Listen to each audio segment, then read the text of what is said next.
સાબરમતી નદીના જળસ્તરમાં વધારો, અમદાવાદના નીચાણવાળા વિસ્તારને સાવચેત કરાયા।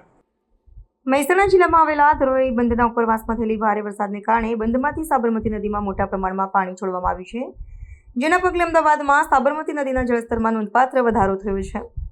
શનિવારે લાકડા વિયરમાંથી આશરે 90,000 ક્યુસેક પાણી છોડવામાં આવતા સાવચેતીના ભાગરૂપે અમદાવાદ મહાનગરપાલિકા દ્વારા સાબરમતી રિવરફ્રન્ટના નીચલા ફરવાના માર્ગને લોઅર પ્રોમિનાડ જાહેર જનતા માટે બંધ કરી દેવામાં આવ્યો છે।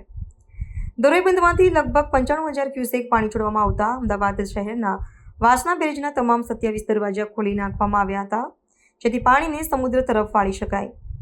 પાણીના ભારે પ્રવાહને કારણે રિવરફ્રન્ટનો નીચલો સહેલગાહનો માર્ગ સંપૂર્ણપણે પાણીમાં ગરકાવ થઈ ગયો હતો। નદીમાં પાણીની સપાટી વધવાને લીધે તંત્ર દ્વારા નદીકાંઠાના વિસ્તારો પણ સતત દેખરેખ રાખવામાં આવી રહી છે।